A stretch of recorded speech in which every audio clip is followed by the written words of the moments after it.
Hello, everybody, and welcome to the next edition of TNM Unplugged, the space when you elevate your hearts, your minds, and the space where you elevate your soul as well. And today we have a specific and special elevation with a very close friend and colleague, Deborah Sass. She is extraordinary. So get ready to listen to this amazing recording to get inspired.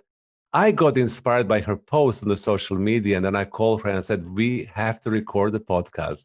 We have to talk about you. You have to share you because you're so inspirational and aspirational. And I know a lot of the listeners to our uplifting podcast will really, really appreciate you coming here. So today we're going to talk about how do we achieve impossible? How do we realize impossible dreams through our own personal examples? So let me introduce Deb a little bit. And then she can also introduce herself, if I miss something. And then we're going to dive into this conversation today.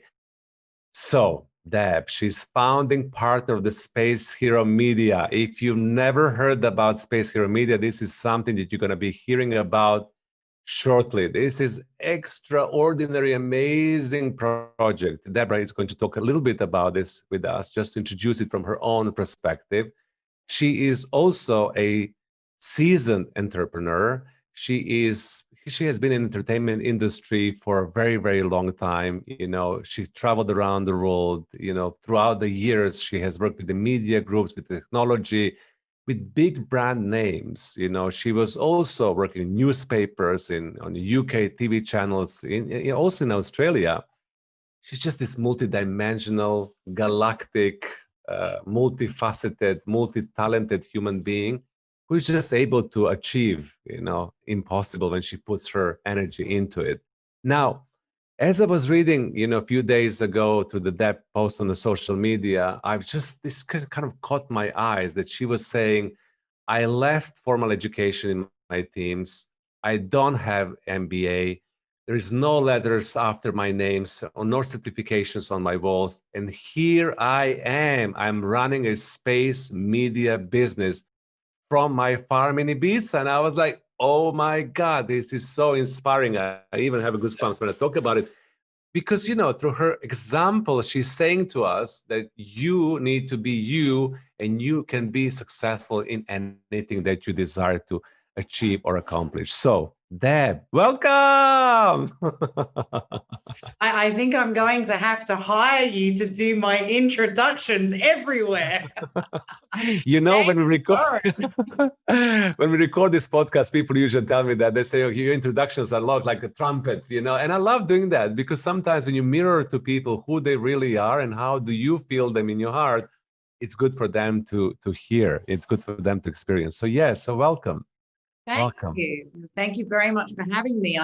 I feel very honored that our personal lives can be a little bit professionally aligned as well. So I'm happy to support you, Zoran, in any of your amazing podcasts, uplifting podcasts. It just, when you said space, I actually thought you meant space, not to hold the space. And I was like, oh, wow, it's all about space. It's not anything to do with that space. It's about that space, right? But it's also good, this space and that space, it's all about space. So tell us a little bit about Space Hero to begin with. I think that I've introduced it. I didn't want to talk about it, and I would love you to just share a few bits and pieces. And then we can dive into this topic of achieving impossible through your own example. Of course, my pleasure. So I'm the founding partner of Space Hero.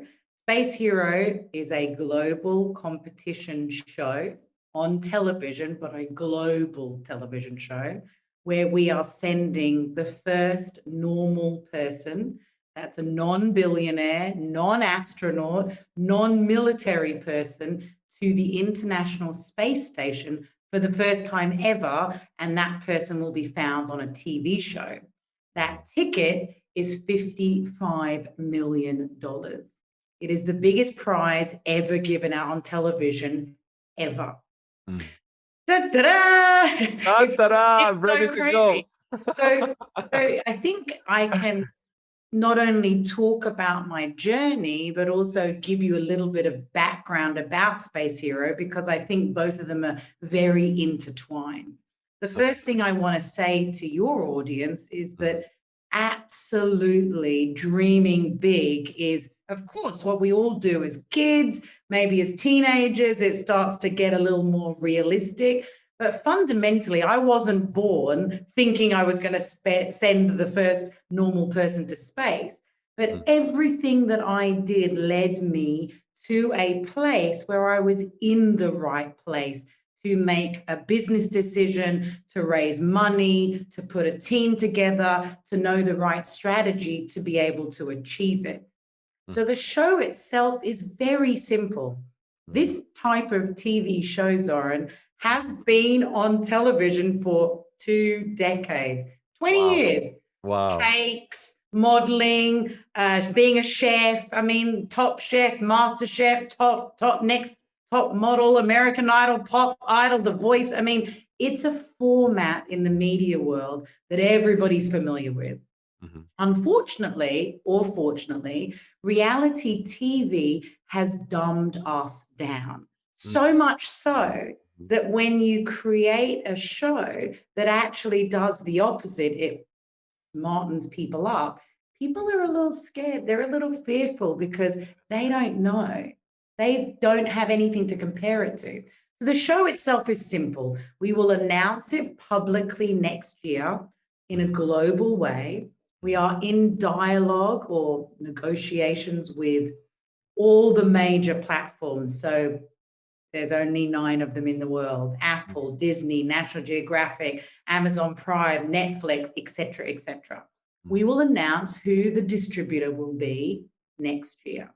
We will then open up the applications for free to everybody on the planet.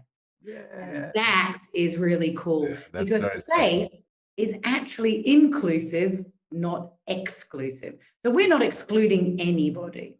Right. Yes, you have to be a level of intelligence, a level of emotional intelligence, a level of physical intelligence, I suppose.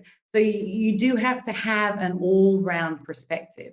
We will find 24 contestants from any country in the world. We will funnel that down to 12 men and 12 women, 12 from underdeveloped countries and 12 from developed countries. They will then be put into like a sort of Big Brother house, but it's going to be called Space Village. It'll be full of wearable technology, biometrics, that kind of stuff. And then that's where the TV show will be filmed in exactly the same format that we're all used to. That's really it. That's such an amazing format, an amazing vision that has been realizing itself, beautiful. I cannot wait. I'm going to sign up. You should. You can sign up already for the Insider program. You just go to our website. I'll sign up for Insider program as well. Maybe I'll get lucky and I go to space. So in our programs, we always empowering people through coaching, through their personal development, through searching for themselves and believing in themselves to really come to the space when they can realize what they really dream and what they really want to do. And in your post that I was referring to earlier, you said that, you decided to be rebellious at that time, leave your education, leave everything behind and just follow your own journey into your success. So I'm curious about that. How did you, first of all, decided that, the traditional education system is not for you? And what was the benefit for you by leaving that behind? Great question, and thank you. There was no conscious decision to leave education or further my education. I didn't have an option. My parents were not wealthy enough to send us to university. So I also didn't have the grades to get into university. So it was a choice already made for me. But I never once let it define me because what I actually wanted to do was work in the media business when I was 18 years old, finishing high school. What I understood, Zoran, was that if you want to specialize in something, you have to have qualifications. I didn't want to be a lawyer. I didn't want to be a doctor. I didn't want to be an engineer. I had no interest to me. What I understood is that I knew I wanted to be talking to people, involving people, and having experience.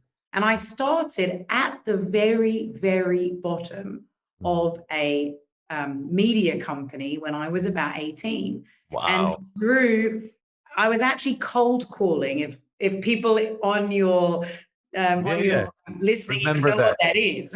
I was picking up the phone 80 times a day, asking people if you want to buy advertising. I was 18 years old. I ended up earning more money than my parents. And what I learned really, really quickly was that if you know what to say, people will listen. And if people are listening, they might actually want to do what you're telling them. Cool. I can do that. Yeah. So I got trained on how to talk, how to listen. My father always said, you have 2 ears, Deborah, and 1 mouth. Use it in that order. Listen. And then tell us a little bit more about that journey. So you keep on progressing and growing in your career. And how did, mentorship and people who were significant in defining your journey showed up in your life? Because that was another thing that I really love about what you're sharing, that right people will kind of appear out of nowhere for you at the right time, right? Absolutely. But you have to be open to it. You have to, and I'll tell you exactly what happened. My mother and my father made my sister and I do volunteer work on a Saturday afternoon at an old people's home when we were, I think, probably in our early teens. Of course, as kids, you hate doing anything your parents say, but I did it. And the stories were amazing. And I remember thinking, these people really know a lot. I should listen. And so when I got into the corporate world with my first job at Yellow Pages, the one I just described, and in fact, when the Yellow Pages was a book, right? Where you would sell $100,000 worth of advertising on the right-hand side of the page. Crazy.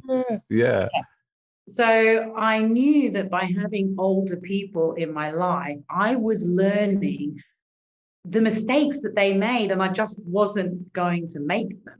And I realized the more I surrounded myself with people that had better experiences, had different experiences to me, I tell you, I answer it in another way. I never felt like I fitted in. I always felt like an outsider, and I always felt like a fake, like somebody was going to go, what are you doing in the room? You're not smart enough. You're not cool enough. You don't have any qualifications.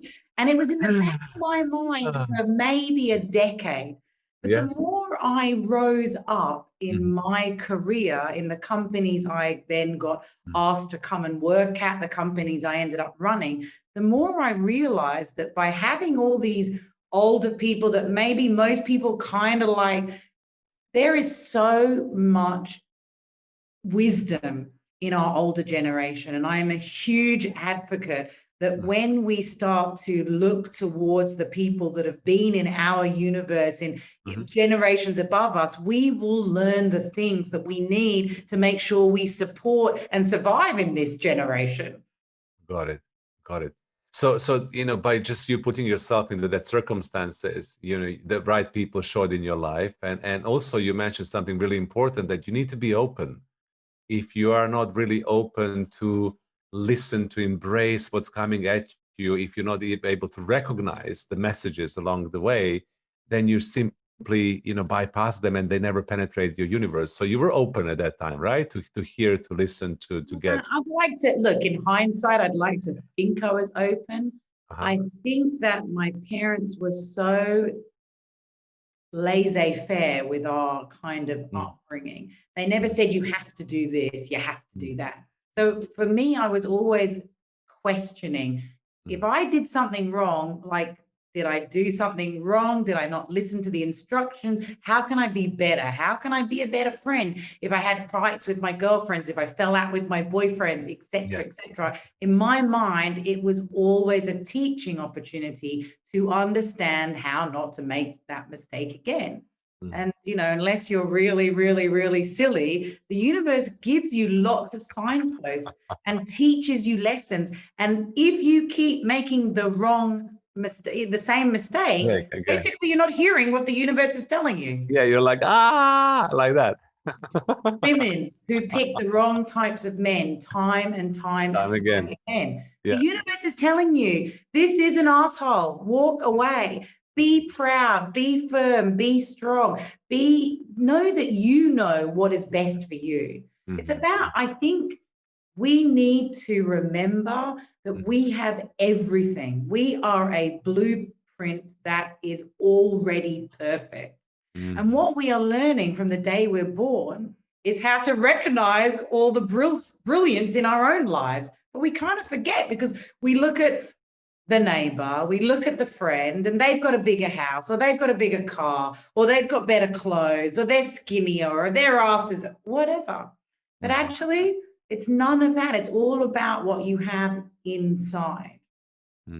I'm so grateful and happy that you're saying that, because this whole podcast is just about that. It's about you figuring out what do you have inside, and then how do you get in touch with that, and how do you express and share this with dignity, with proud, with the confidence, you know, that you are the best possible version of you, and you're already perfect. I love those words, you know, that you live your life like that. Wonderful. There's always room for improvement. Yeah, but you know, absolutely. But we're aspiring to inspire people. What I also want to ask you, because this is something that I've struggled with. When you mention, you know, sometimes I feel like an outsider. I know a lot of people that I know who are really creative, who are out there, who are out of the box in a way that they've transcended the systems and alchemized themselves to be a little bit creational, always feel like that. And they always feel they're misfits. They don't fit, you know, into any kind of box system, and they manage that feeling. So do you think that feeling ever disappears, or you keep on managing it forever? Do I feel so? Yes and no. I just created the box that fits around me. That's it. Maybe in other people's worlds, I am still, she's a little intense. She's so focused. She's so loud. She's so confident. What's wrong with her? What's the big? That's not. Somebody said something to me, and you know him, and he's a friend of all of ours, the wonderful Pietro Cuevas. He said something to me that has literally changed my perception in the last few years. What anybody thinks about you is none of your business. Wow. Right? Profound. I'm getting goosebumps. I'm getting goosebumps as well. Right. You know? So that's what I knew it intrinsically, Zoran, but I could never articulate it because, of course, I want to be slim. Of course, I want to have a wonderful husband or a lovely wife. I mean, of course, I thought that I wanted to have kids. All these things that society conditions us to think is all bullshit. You know what's good about your life is you. You're good about your life. You live your life how you want it, and people that you need will come to you. Yeah. Period. That's it. It's not a magic pill. You don't have to spend your whole life searching for it. You're born with it, people. Start looking. Don't look on the outside, look on the inside. Yes. And in this really very moment, we gave you the shortcut to success and to contentment and to tranquility and to peace and to joy. Because if you really look into that, what Pietro mentioned, that what other people think about you, it's not your business. It really is liberating on so many different levels, right? Absolutely. Wow. So let's shift the energy. So how did you fall in love with the space, and why did you decide it now throughout your career? You know, you grew, you developed, you evolved, and then suddenly this space adventure came towards you. Did you ever had fascination with this space, or this is something that just fall into your lap, or you always wanted to do it, or how did you get into that space? I wish I had a really clever answer, but I don't, because I didn't know about space in any detail. I mean, I knew who NASA was, I knew what the International Space Station was, But my brilliant business partner, who's a very, very old friend and colleague of mine, came to me 5 years ago, and he said, it was actually this month, December 5 years ago, and he said, Deborah, I've got this great idea. I want you to help me launch a global casting show with the biggest prize ever given out, $55 million ticket to the ISS. And I was like, I'm in, sign me up. I've only got one question. And he said, what? I said, Thomas, what's the ISS? so actually, what I did and what I took from my years of experience in the media world, and also never leaving the media world, is Thomas and I went around the world and I started reading and studying, and now I can hold a conversation with some of the best rocket scientists, astrophysicists. Anybody in the space world is probably somebody I have on my WhatsApp and I talk to regularly. Because when you passionately love something, it's so easy to learn and it's so easy to absorb stuff. I have no formal education, and the majority of the people who invested in my company, who run my company, and who are supporters of my company are actually far smarter academically than I will ever be. But what do I have and what does Thomas have is we put it all together. We understood all the elements that nobody else could see because we sit as the helicopter.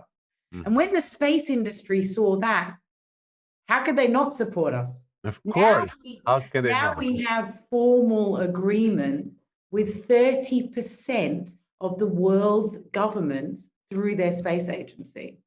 Wow. Wow. Absolutely amazing. Now, as this is the developmental show and people are growing and being encouraged also to step out of themselves, when we talk about big visions like this, that you and Thomas put together, something that, people will say, oh, this is unattainable, or this is not achievable, or you're just a dreamer, this will never happen. Or some people would even think, oh my God, this is too big, I'm afraid of that vision. Inside of myself, I'm like, oh, who do I think am I to be able to carry this out? Do you have this ability to withhold that big visions naturally inside of you? Is that part of your DNA, of your fabric? Or did you work to build yourself up to confidently talk about these grandiose visions just like that? One of my first mentors was a woman called Louise McCann. She's a very well-known business leader in Australia. And she said something to me 25 years ago. She said, how do you eat an elephant? And I went, in small, you have to cut it up into small little pieces. And she said, exactly. So what you just said, that's the answer. Any massive, think about it like this. We had no serious money. We had no connections in the space industry. We didn't have a production company. We didn't even have a bank account. And so what Thomas and I did was look at the global, the dream, and we cut it into small little pieces. And over the last 2, 3, 4 years, we ate a little piece every single day, until now we pretty much only have the eyeballs left. Or the trunk. So bit by bit, step by step, being there, not being afraid, just kind of keep on moving and moving and moving, and then kind of realizing and unfolding. I think one of the biggest lessons I've learned on this journey with this company, and this is my 4th company, is never be afraid to ask a question. Now, remember that I am barely finished high school. I have no formal education, and I'm sitting in a room with people who have not one, but 2 PhDs. I'm the only woman in the room most of the time still. I'm the only woman of color in the room for sure. And I'm probably the least academically educated. And Thomas gets quite angry with me when I say this, because he said, but Deborah, you're sitting at the table because you deserve to be at the table, because you made the goddamn table. Yeah. So why do you care? And I'm like, well, but I don't have a PhD. I don't know how to analyze. He said, it doesn't matter. The reason why we're here is because of all of that passion you had. And you kept saying, I don't get it. I don't understand. Like, can you tell me what that means? Like, can you make it simple so I can understand it? And people would go, okay. I was always authentic. I was always myself. I always want to learn more. So why not ask people that know more than you to help you be cleverer? Beautiful, beautiful. And for that, you need to be humble and relaxed and confident and make sure that you can ask insightful questions. I remember when I started coaching, one of my first coaching gig, at that time I was 27, they assigned me to this company, and suddenly I was coaching somebody who was in their late 50s. And I was like, I cannot coach that person. I'm not qualified and I don't know nothing. They have so much experience.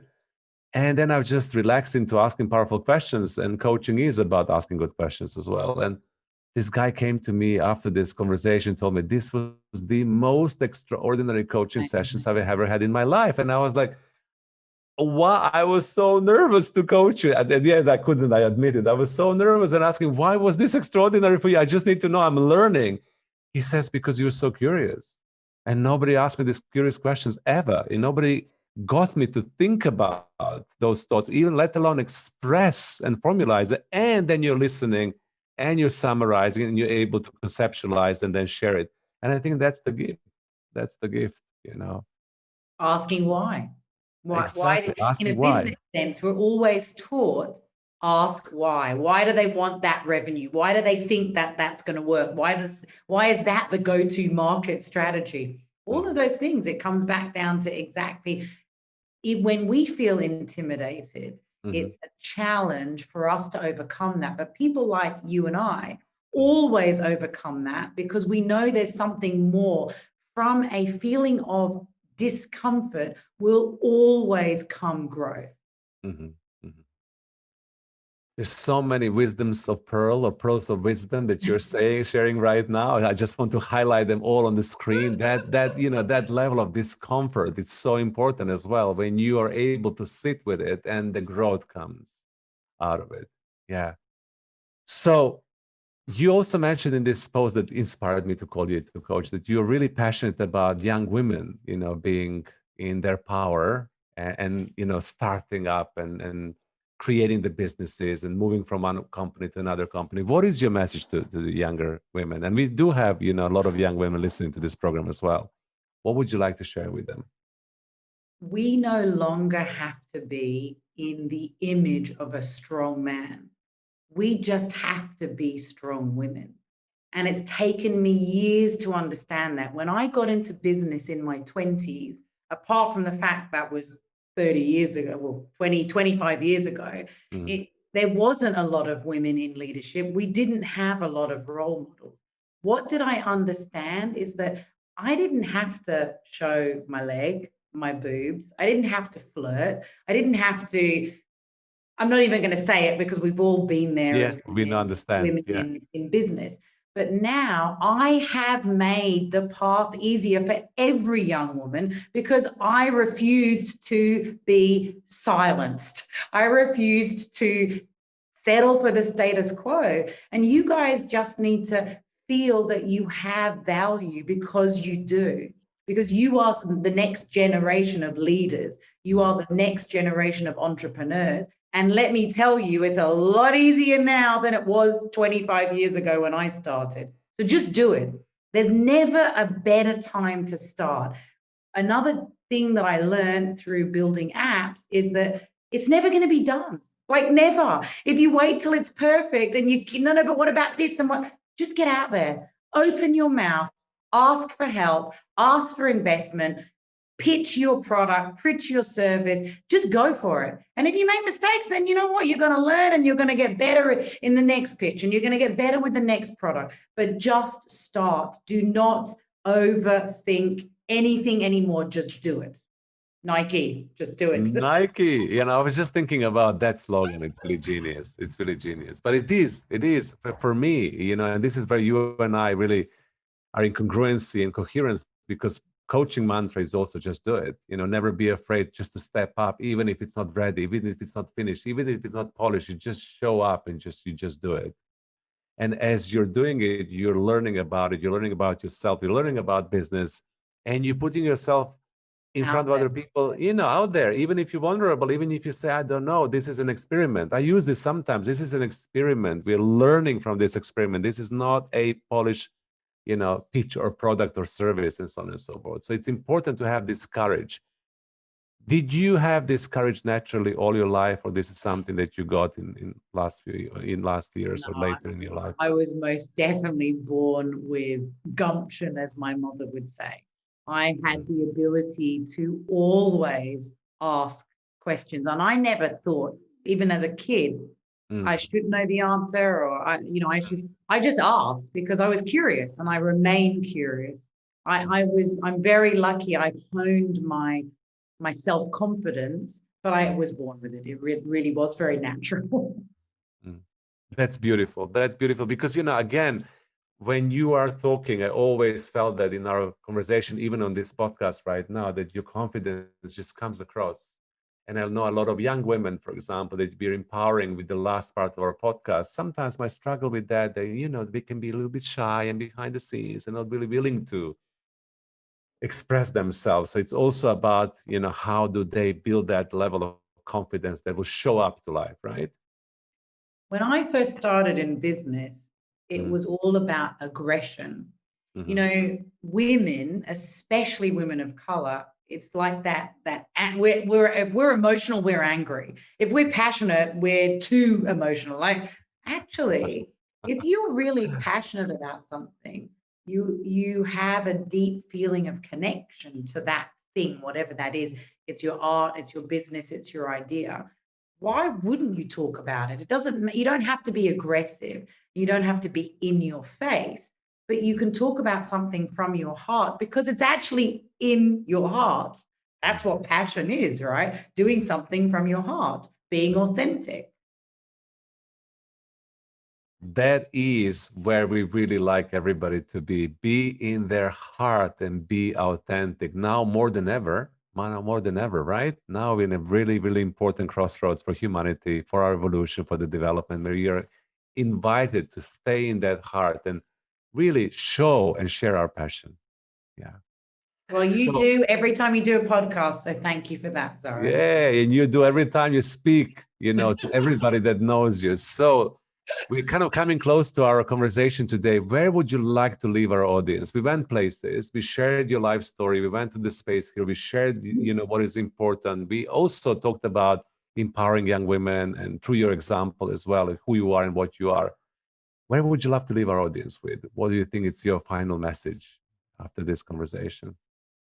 I would like to leave your audience with a suggestion or a favor, or I don't know how you want to phrase it, but do literally what you love and everything else will come. Have passion, have the confidence that it doesn't matter how crazy it is. It doesn't matter how unnormal. What is normal? What society?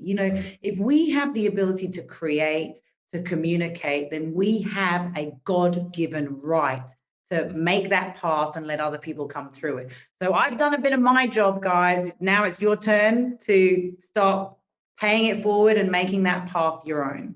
Yeah, and not only that, you are also leading one of the most extraordinary media businesses that we're all going to be hearing about in now and in the future. I also would love to remind our audience that if they want to become part of the inner circle and pre-register for the Space Hero, we're going to leave all the details in the podcast below, also to empower them to sign up, right? They can do that right now, right? Absolutely. It's free. Yeah, it will it's always free. Be free. Yeah. And it's on our website. Easy. Yeah. And then we'll see what happens after that. Maybe we'll meet up in the space. Maybe I'll do the next podcast with you being in a space station and I'm here, or maybe in a different planet, whatsoever. Listen, Deb, thank you so much for being you, for being authentic, for being willing to share yourself so unconditionally and truthfully. Most of the time when I speak with people, through these mediums, you can't feel them. I had goosebumps throughout this call so many times when you were sharing different things. I was like, my body was reacting to your authenticity and through your integrity and through your wonderful and beautiful energy. Thank you so much for being you. Thank you so much for coming to uplift and inspire people who are listening to this podcast. And I hope more to follow very, very soon. We talk more about wonderful adventures that are ahead of you. Once again, thank you for coming. Thank you for having me, Zoran. Mwah. And dear listeners, thank you so much for tuning into this program. Thank you so much for listening. More to come from Deborah in the future, I'm sure. Thank you. Lots of love, everybody, and bye for now. Bye for now.